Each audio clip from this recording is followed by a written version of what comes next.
ప్రభునందు ప్రియులారా, ఈ 63వ సంకీర్తన దావీదు యూదా అరణ్యములో నుండగా రచించిన కీర్తన. 63వ సంకీర్తన మొదటి నుంచి కొన్ని విషయాలు ప్రియులారా ఇలా రాయబడి ఉన్నాయి. దేవా, నా దేవుడవు నీవే, వేకువనే నిన్ను వెదకదను, నీ బలమును నీ ప్రభావమును చూడవలనని పరిశుద్ధాలయమందు నేనెంతో ఆశతో నీ తట్టు కనిపెట్టుకొనిచున్నాను. నీళ్లు లేక ఎండియున్న దేశమందు నా ప్రాణము నీ కొరకు తృష్ణగొనుచున్నది. నీ మీది ఆశ చేత నిన్ను చూడవలనని నా శరీరము కృషించుచున్నది. దేవునికి స్తోత్రం. చిన్న ప్రార్థన. పరిశుద్ధుడైన తండ్రి, నీకు స్తోత్రాలు. ఈ ఉదయకాల సమయంలో మేమందరం నీ సన్నిధిలోకి వచ్చి నిన్ను స్తుతించుటకు, నిన్ను ఆరాధించుటకు, ప్రభువా నీ వాక్యమును ధ్యానించుటకు మీరిచ్చిన ఈ మంచి అవకాశాన్ని బట్టి స్తుతులు చెల్లిస్తున్నాం. వచ్చిన బిడ్డలను బట్టి నీ కొందనాలు ప్రభు. 10 నిమిషాలు నీ వాక్యాన్ని ధ్యానిస్తూ ఉండగా నాతో మాతో మందరితో మీరు మాట్లాడి మీరే మహిమ పొందుకునమని యేసు నామములో అడుగుచున్నాను తండ్రి, ఆమేన్. ప్రభునందు ప్రియులారా, దావీదు తనకు ఎన్నో శ్రమలలో ఒక అరణ్యంలోనికి వెళ్ళిపోయాడు.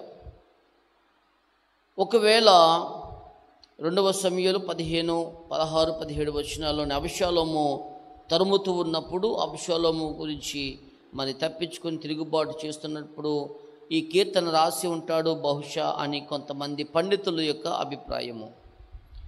అయితే వినండి, బహుశా రాత్రివేళ అంటే 6వ అధ్యాయంలో మనం చూస్తే 6వ వచనం మనం చూస్తే యూదా ఎడారి మార్గము గుండా యోర్దాను దిశగా ప్రయాణం చేస్తున్నప్పుడు దావీదు ఈ కీర్తన రచించి ఉండవచ్చు అని కొంతమంది యొక్క అభిప్రాయము. దేవా, నా దేవుడవు నీవే, వేకువన నేను నిన్ను వెదికెదను అని మాట్లాడుతున్నాడు. అంటే ఏకైక సత్యదేవుడును అనంత సత్యవంతుడైన సృష్టికర్త అయిన దేవుణ్ణి వెతుకుతూ ఉన్నాడు. వేకువన ఎవరిని వెతుకుతున్నాడంటే ఏకైక సత్యదేవుడు, సృష్టికర్త అయిన దేవుడు. వినండి పిల్లరా, మనుషులను కలుగు చేసిన వాడు, గొప్పవాడైన దేవుణ్ణి యథార్థ హృదయముతో ఉదయాన్నే లేచి వెతుకుతూ ఉన్నాడు పిల్లరా. ఏమండి అంటే యథార్థంగా చెప్పుకోగలిగిన వారు ఎవరయ్యా అనంటే వేకువనే లేచి దేవుణ్ణి వెతుకులాడేవారు యథార్థవంతులు.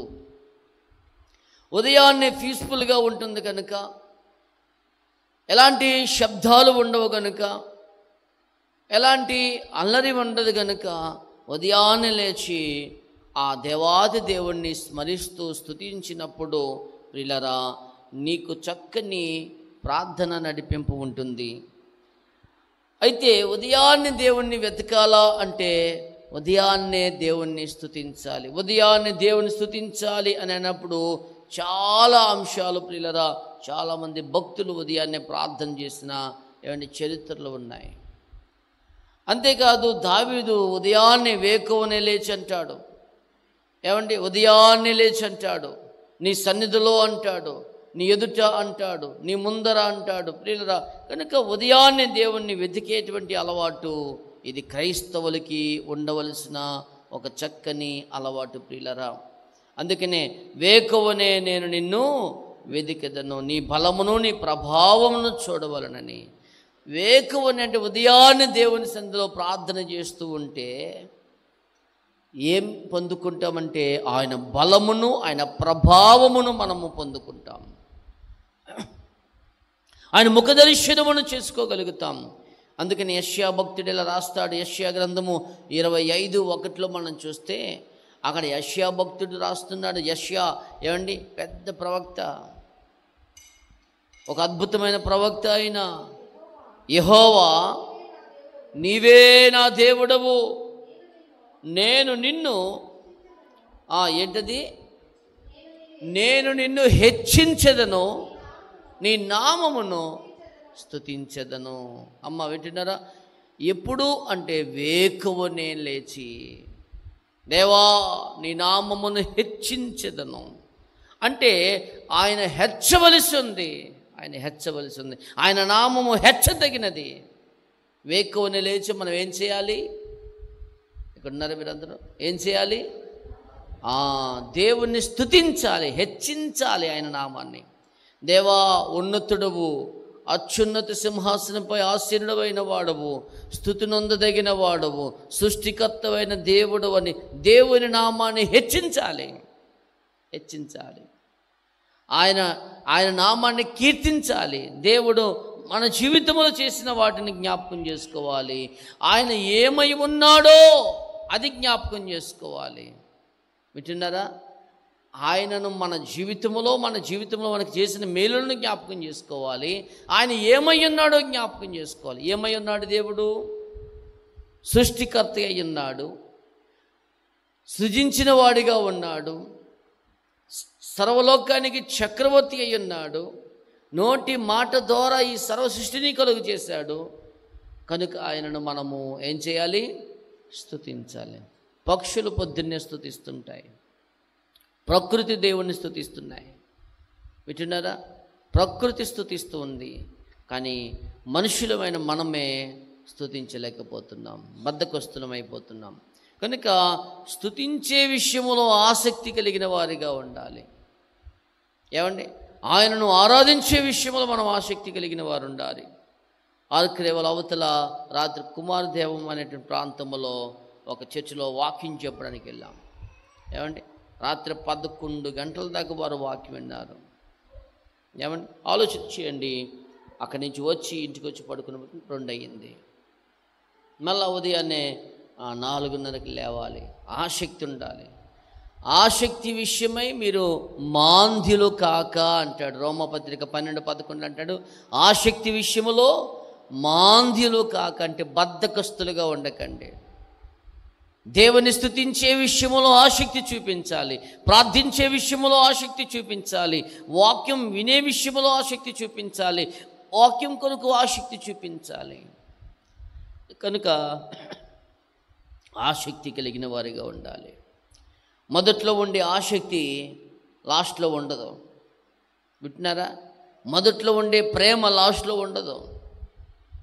నీ ప్రేమ మొదట ఎలా ఉందో కడవరకు కూడా ప్రేమ అలాగే ఉండాలి. ప్రేమలో ఏముండకూడదు? తగ్గిపోకూడదు. ప్రియులారా గమనించండి. యేసే ప్రేమలో ఏమన్నా మార్పులు ఉన్నాయా? యేసే నిన్ను ప్రేమించే విషయంలో మార్పు ఉందా? ఏమండి? నిన్ను ప్రేమించే విషయంలో ఆయనకి ఎటువంటి మార్పు లేదు, కానీ మనలోనే మార్పు వచ్చింది. ఆయన ప్రార్థించే విషయంలో మార్పు వచ్చింది, ఆయన ప్రేమించే విషయంలో మార్పు వచ్చింది, ఆయన వెతికే విషయంలో మార్పు వచ్చింది.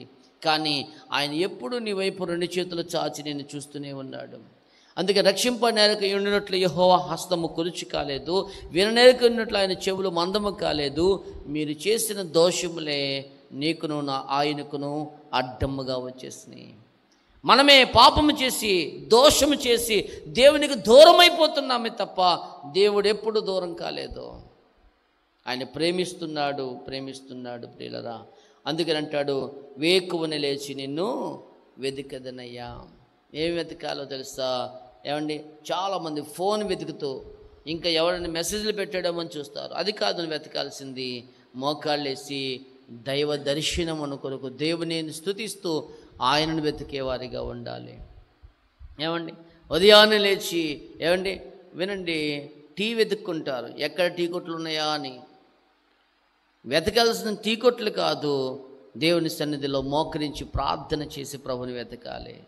ఏమండి వినండి ప్రియ, పల్లెటూరులోనైతే ముసలమ్మలో ఉదయాన్నే లేచి ఏం వెతుకుతుంది? రాత్రి సగం కాల్చి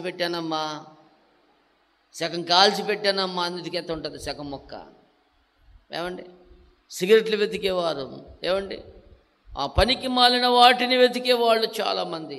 నిజానికి చెప్పాలంటే వాటి విషయంలో చాలా ఆసక్తి ఉంటుంది. వాళ్ళకి 4 గంటలు లేచి ఏమండి టీలు కాసుకుంటారు, వాటిలో ఆసక్తి.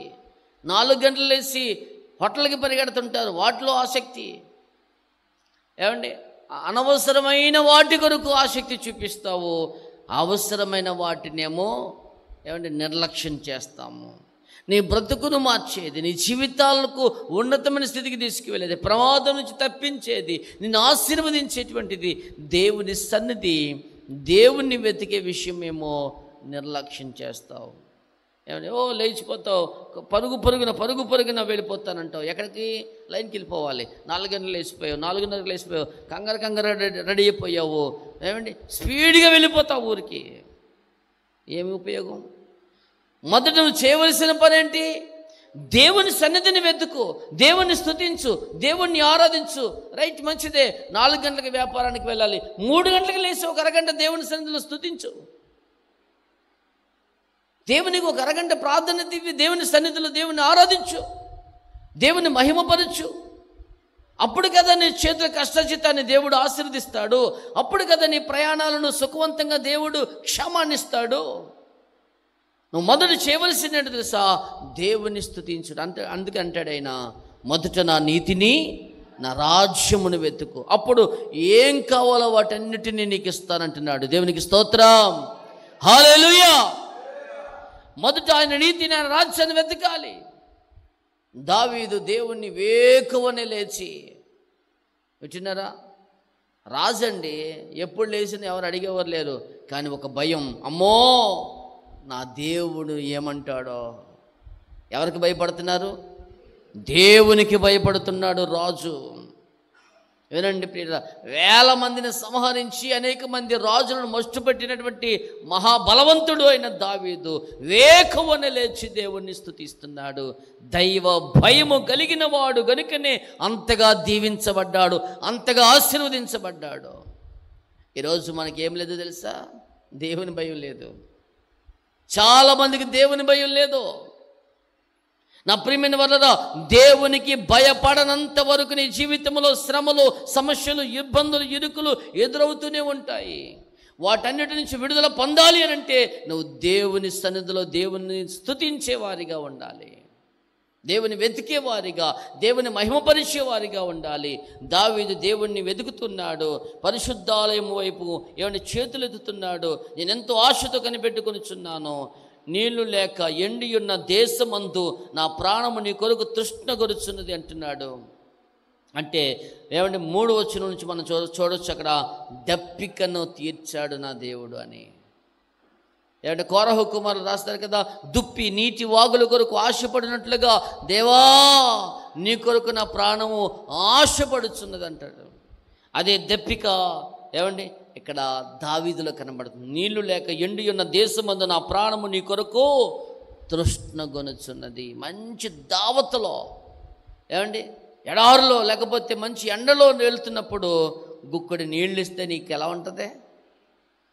మంచి ఆకలితో ఉన్నావు, నోరెండిపోయింది, నడిచి అలసిపోయావు, ఏమండి ఒక గుక్కు నీళ్ళు ఇస్తే నీకు ఎలా ఉంటుంది తెలుసా? అబ్బా ప్రాణము తెప్పరెళ్ళింది.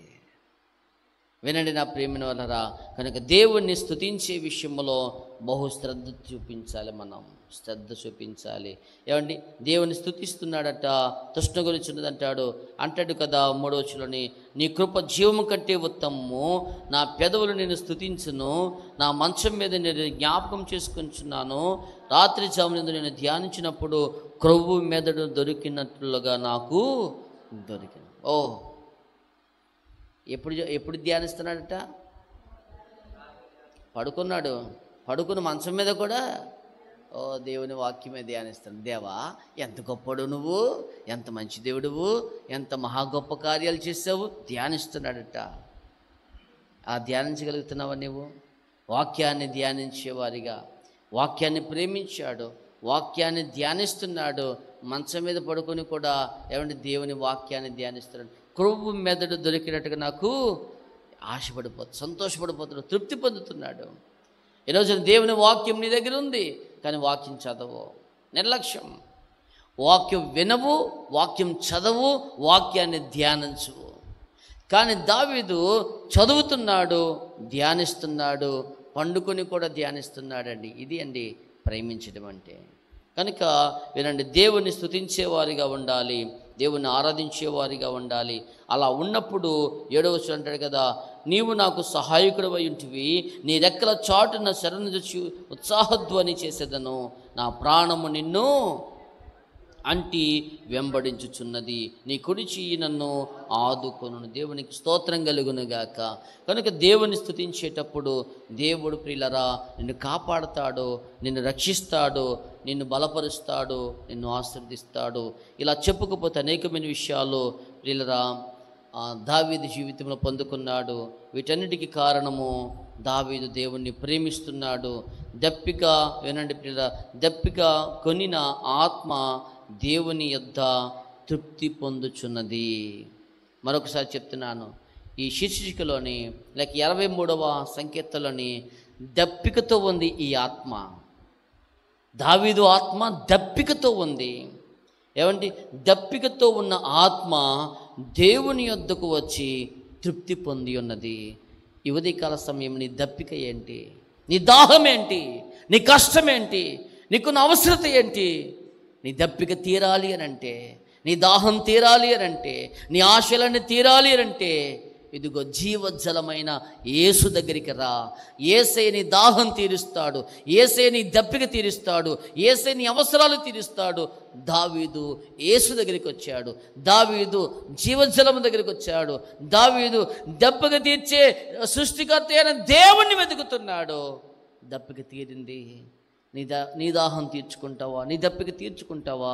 రండి మోకరించి వేకువని